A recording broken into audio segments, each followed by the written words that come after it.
이미 나서 얼마 되지 않을 때였습니다. 학교에서 발표회가 있어 정장 셔츠와 그리고 카키 바지를 입어라 라고 하는데 있을 리가 있나요? 그래서 백화점에 갔습니다. Sears. 옛날 분들은 기억하실 거예요. Sears 백화점. 남성복 매장에 가서 물었습니다. Do you have white shirts? Do you have white shirts? 못 알아듣는 거예요. 눈을 동그랗게 쳐다보는 겁니다. 근데 문득 든 생각이 그래, 미국인데 샤스가 아니라 셔츠지. Do you have white shirts? White shirts. 아무래도 못 알아듣길래 어쩔 수 없이 제가 찾았습니다. 그리고는 this 그랬더니만 그분이 you mean dress shirts 그렇게 이야기하더라고요. 와이셔츠는 사실 한국 사람들이 쓰는 콩글리시인 것을 몰랐던 겁니다. white shirts 이것을 와이셔츠라고 하는 거죠. 근데 그러고 보면은 우리들만이 쓰는 영어 표현들이 있는 것 같습니다. consent. 여러분 consent가 뭔지 아시죠? 근데 consent가 원래 무슨 말인지는 아세요? 잘 모르시죠? concentric plug의 줄임말이랍니다. 일본식 영어래요. 일본식 영어. consent. outlet. 사켓을 뜻하는 거죠. 한국에서 방문하신 분이 멀티탭이 없느냐고 물으세요. 아니 멀티탭이 뭔지를 알아야죠. 나중에 보니까 익스텐션 코드를 뜻하는 것이더군요. long dress. 한국어로는 원피스라 그럽니다. 터르넥, 가다마이, 메리야스, 개그맨, 탤런트, 자동차 핸들, 클락션. 영어 같지만은 실은 다 영어가 아닙니다. 그 중에 오늘 나누고 싶은 단어가 있습니다. 바로 컴플렉스라는 단어예요. 컴플렉스. 우리말로는 열등감이라는 뜻입니다. 전 이게 영어인 줄 알았어요. 그런데 컴플렉스 그러니까 못 알아들어요. 영어의 컴플렉스, 그러니까 컴플렉스라는 것은 다른 뜻이거든요. 복잡하다라는 그런 의미를 가지고 있습니다. 우리가 뜻하는 열등감은 insecurity 혹은 self-consciousness라고 이야기합니다. 컴플렉스가 원래는 독일어래요, 독일어. 심리학과 정신의학에 있어서 복잡하고 깊은 의미가 담긴 그런 단어지만 한국에서는 일반적으로 어떤 것에 대한 약점이나 부족함으로 인한 열등의식을 뜻하는 단어가 되었습니다. 제 친구 중에 키가 컴플렉스인 친구가 있습니다. 아니 작아서가 아니라 커서 컴플렉스입니다. 아니 큰 게 좋지 뭐가 약점이냐 하실는지 모르겠지만 이 친구가요 190이 넘는데 저보다 농구를 더 못합니다. 저도 못하거든요. 저도 못하는데 저보다 더 못해요. 다들 키 보고는 농구 선수냐 배구 선수냐 그러는데 운동하는 것 보면은 무늬만 선수예요. 무늬만. 그러니 큰 키가 컴플렉스가 되지 않을 수가 없죠. 반면에 키가 작아서 컴플렉스다 하시는 분들도 계십니다. 있어서 없어서 열등감을 가지는 게 그게 바로 우리의 모습이라는 거예요. 그러고 보면은 세상 사람 중에 약점 없는 사람은 없을 겁니다. 모든 사람들은 자신의 어떤 약점 때문에 열등감을 가지고 살아가요. 문제는 이 약점을 어떻게 해결할 것이냐, 어떻게 받아들일 것이냐, 어떻게 극복하며 살아가느냐 여하에 따라서 그의 인생이 달라지더라는 겁니다. 많은 사람들이 약점에 발목을 잡혀서 어쩔 수 없이 살아갑니다. 그 약점에 갇혀서 더 큰 꿈을 꾸지 못하고 더 큰 일을 이루지 못하고 앞으로 나가지도 뒤로 가지도 못하는 그런 정체된 상황 속에서 머물 때가 많습니다. 하지만 여러분, 우리 하나님의 사람은 다르지 않습니까? 우리라고 약점이 없고 열등감을 느끼지 않는 게 다른 게 아닙니다. 우리도 다 연약하고 부족해요. 나름대로의 약점도 있고 나름대로의 숨기고 싶은 일들도 있습니다.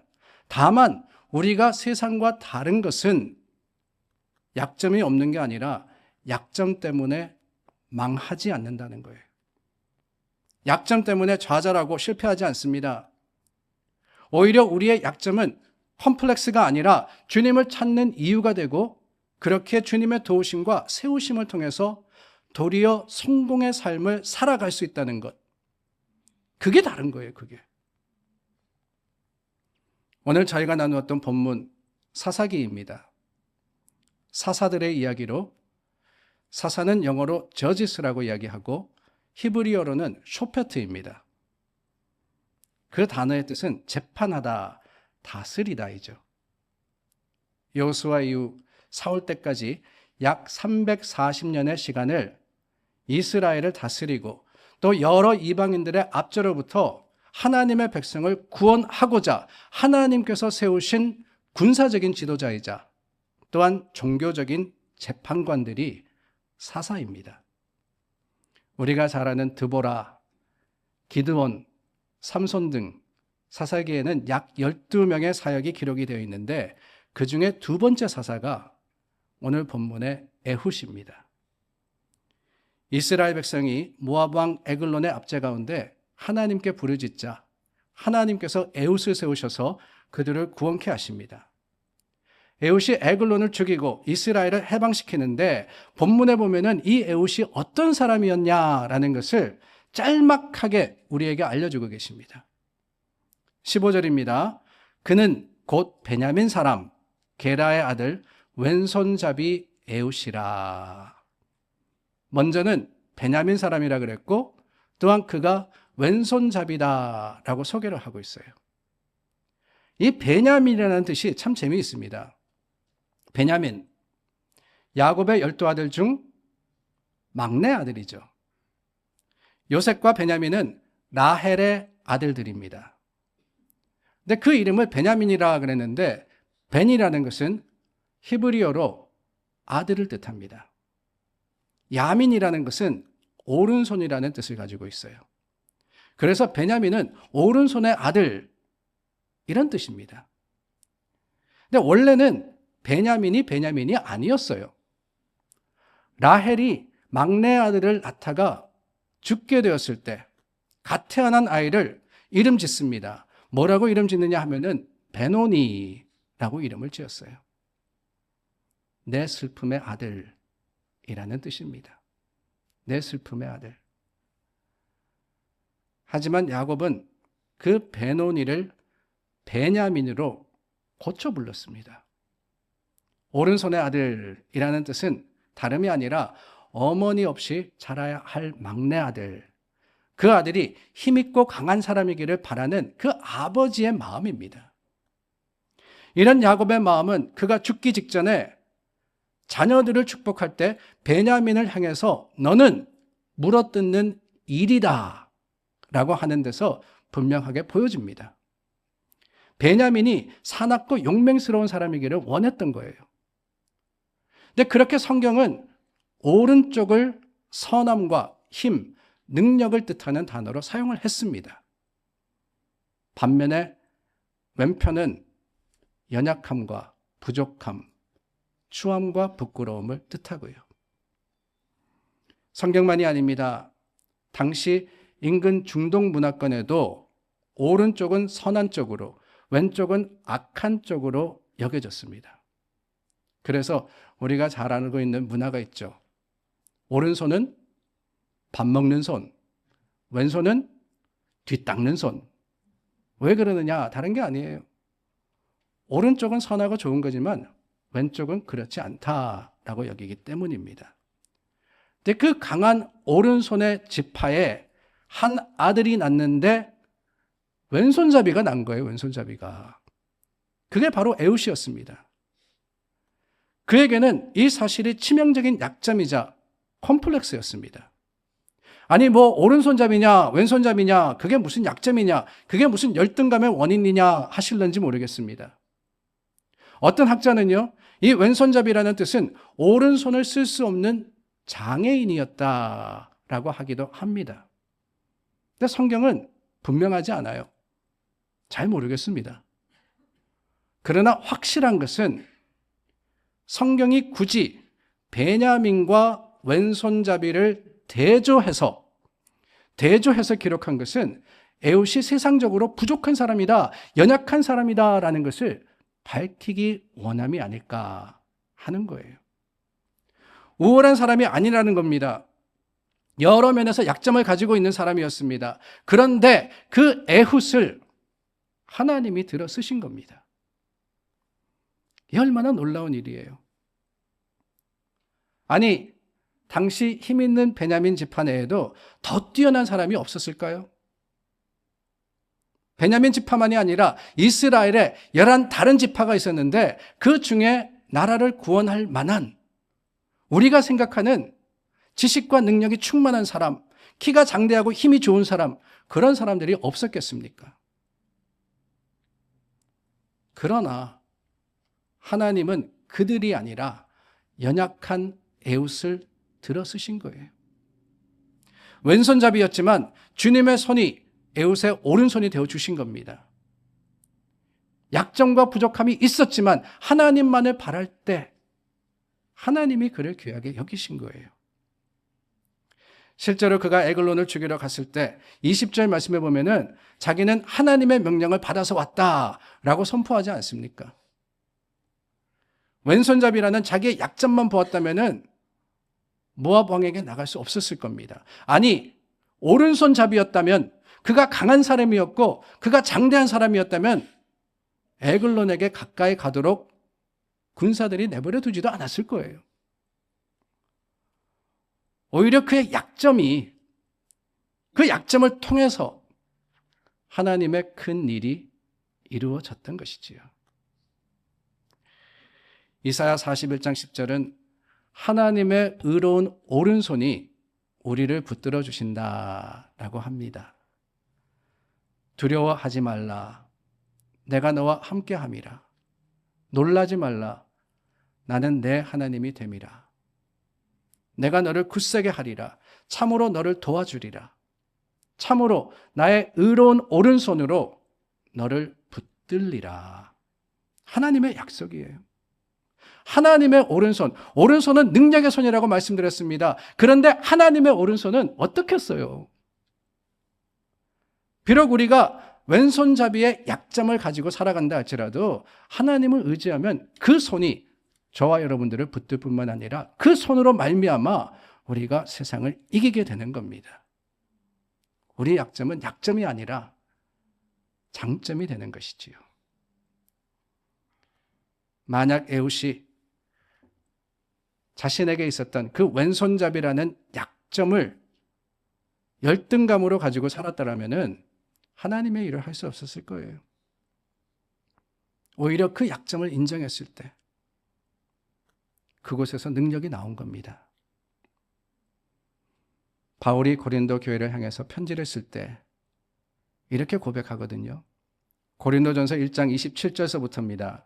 그러나 하나님께서 세상의 미련한 것들을 택하사 지혜 있는 자들을 부끄럽게 하시려고 하시고 세상의 약한 것들을 택하사 강한 것들을 부끄럽게 하려 하시며 하나님께서 세상의 천한 것들과 멸시받는 것들과 없는 것들을 택하사 있는 것들을 폐하려 하시나니 이는 아무 육체도 하나님 앞에서 자랑하지 못하게 하려 하심이라. 여러분, 제일 바보 같은 사람이 누군지 아십니까? 자기는 약점이 없다고 생각하는 사람들입니다. 자랑하지 못하게 하신다 그랬는데 자랑하는 것만큼 미련한 일이 어디 있겠어요? 그런데 약점이 없다라고 생각하는 사람보다 더 큰 바보가 있습니다. 약점이 있다는 걸 아는데 부정하고 숨기는 사람들입니다. 아니라고, 없다고. 그러면 그럴수록 더 깊은 컴플렉스에 빠지게 되어 있어요. 진실한 믿음을 가진 분들은 자신의 연약함을 인정합니다. 그리고 오히려 하나님께 그것을 가지고 나와서 아뢰고 맡기고 의지하는 거예요. 난 할 수 없으니, 난 부족하니 하나님 책임지세요 라고 말입니다. 며칠 전에 한국의 유퀴즈라는 프로그램을 봤습니다. 근데 거기에 나오신 분이 암 전문 의사로 50년 동안 연구하시고 텍사스 휴스턴의 MD 앤더슨 암병원에 32년 동안 일하신 김의신 박사님이셨어요. 근데 그분이 나오셔서 그런 말씀을 하십니다. 암이나 다른 만성질환에 걸리면 한국 사람들은 하나같이 아무한테도 알리지 않으려고 한답니다. 숨기려고 한다는 거예요. 그런데 미국 사람들은 주위 사람들에게 대서특필 광고를 한답니다. 내가 이제 이전과는 다른 투병 생활을 해야 되는데 여러분들 알고 날 이해하고 도와달라고 말입니다. 그러면서 말씀하시는 것이 부정적이고 소극적인 모습이면 치료가 잘 안 된대요. 오히려 적극적으로 대할 때 숨기는 게 아니라 드러내고 오히려 그것을 긍정적으로 바라볼 때 더 좋은 결과를 낼 수 있다라고 하신 것이 기억이 납니다. 마찬가지입니다. 내 약점이 무엇입니까? 인정하십시오. 숨기지 마세요. 다른 사람에게 돌리지 마십시오. 부정적이고 극단적인 생각이 아니라 그 약점마저도 들어서 장점이 되게 하시는 주님이 우리 가운데 계심을 믿으시기를 바랍니다. 그리고는 그 약점을 주님 앞에 가지고 나가는 거예요. 주님께서 뭐라고 하십니까? 수고하고 무거운 짐진 자들아 다 내게로 오라. 주님께서 맡아주시겠다고 하셨잖아요. 주님이 강함이 되어 주시겠다고 하셨습니다. 그런데 뭘 주님께까지 숨기십니까? 여러분 주님이 모르십니까? 아니 주님이 강한 자, 능력 있는 자만을 찾으십니까? 아니에요. 아닙니다. 하나님의 교회는 그렇습니다.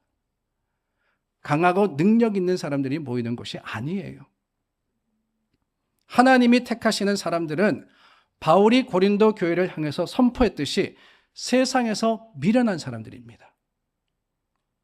하나님께서 세상에 미련한 것들을 택하사 지혜 있는 자들을 부끄럽게 하시려고. 미련하다고 하니 발끈하시는 분이 있으실 것 같아요. 여기서 말씀하시는 미련이라는 것은 지식이 부족하고 교육받지 못했다라는 뜻만은 아닙니다. 실제로 고린도 교회는 그러긴 했습니다. 예수님을 따르던 많은 사람들은 평범한 사람들이었고 그리고 어떤 특별한 지식이나 능력이 있는 사람들은 아니었습니다. 하지만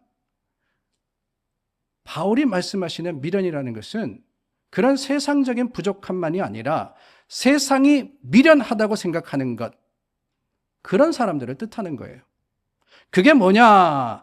고린도전서 1장 18절 말씀해 보니까 십자가의 도가 멸망하는 자들에게는 미련한 것이요 구원을 받는 우리에게는 하나님의 능력이다라고 했습니다.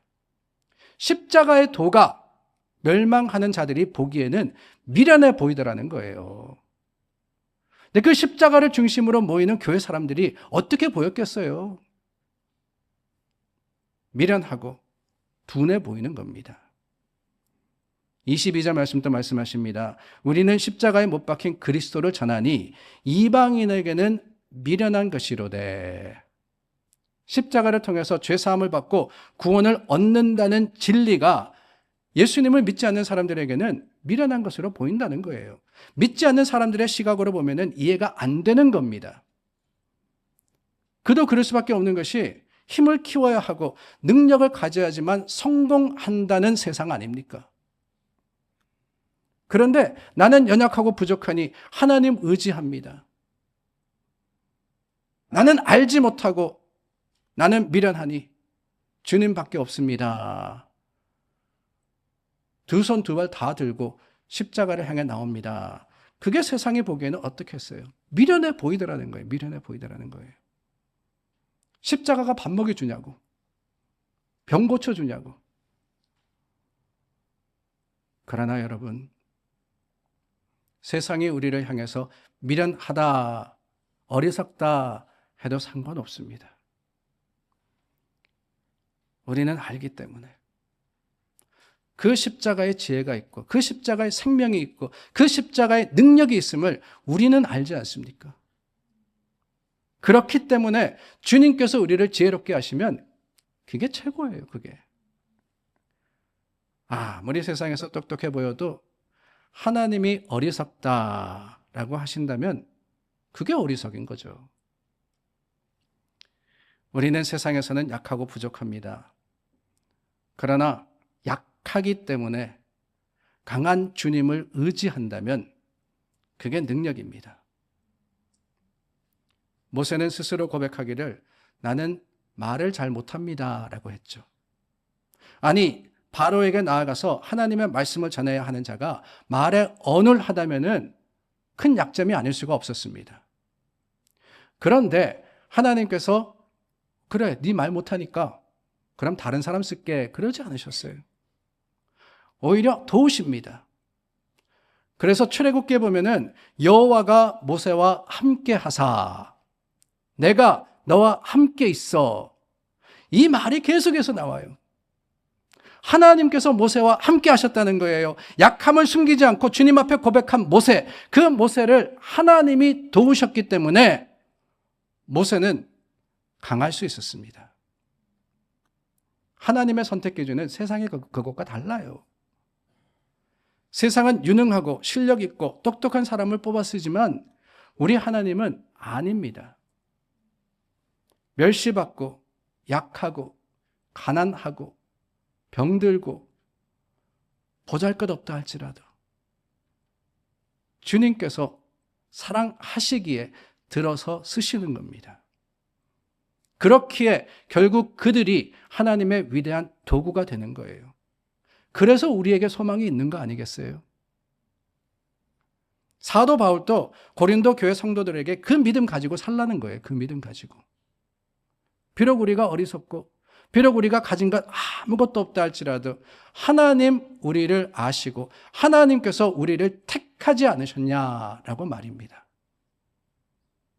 그게 은혜입니다. 여러분, 우리가 은혜라고 하면은 뭔가 내가 원하는 것이 이루어지고 내가 바라는 것이 응답되면은 은혜다 라고 할 때가 많은 것 같아요.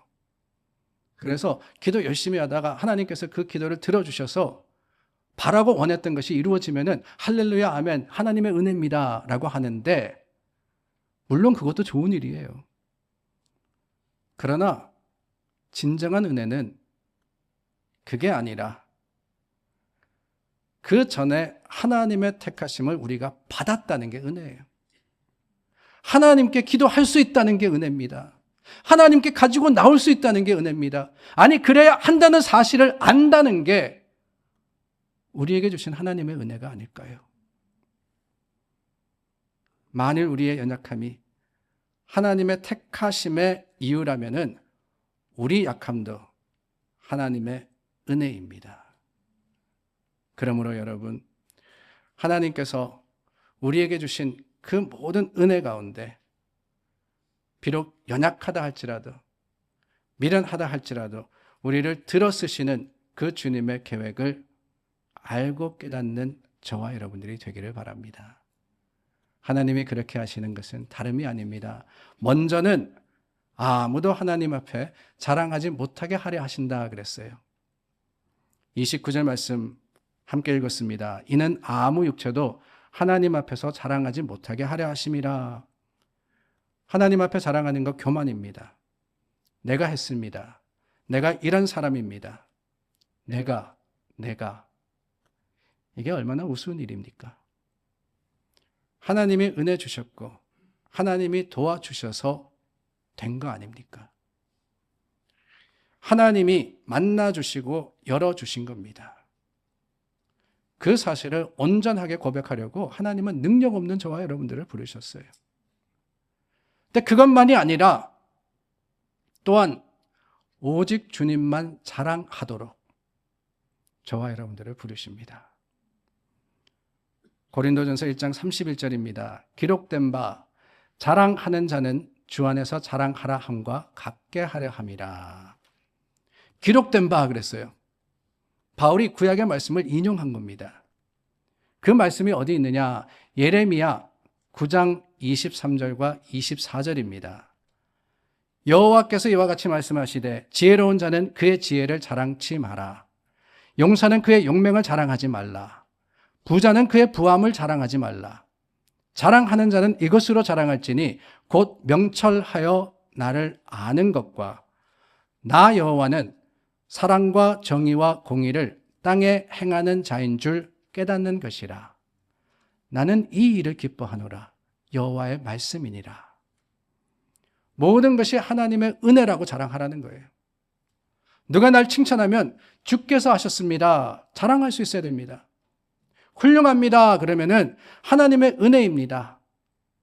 해야 하는 겁니다. 그게 주님을 자랑하는 거예요. 내가 할 수 있음이 아니라 할 수 없음을 고백할 때 그럴 수 있지 않겠어요? 주님이 하셨다고. 나는 연약하지만 내 주님은 강하시다고. 나는 미련하지만 우리 주님은 지혜로우시다고. 그 주님을 내가 알고 내가 믿는다고. 그게 능력입니다. 사랑하는 여러분, 여러분은 어떤 약점을 가지고 계십니까? 건강입니까? 재물입니까? 관계입니까? 그것 때문에 어쩔 줄 몰라 쓰러져 포기하고 있는 것은 아니십니까? 그럴 필요 없습니다. 내가 가지고 있는 약점 때문에 하나님을 위한 도전을 포기하지 마십시오. 우리 연약함을 인정하고 주님께 가지고 가면 됩니다. 우리는 다 왼손잡이에요, 왼손잡이. 그러나 하나님의 강한 오른손이 저와 여러분들을 붙들기에 내가 아니라 주님을 의지하여서 세상을 이기는, 내 속에 있는 어떤 어려움과 아픔마저도 하나님께서 해결하심을 맛보아 아는 믿음에 담대한 사람들이 될 수 있기를 예수님의 이름으로 축원합니다.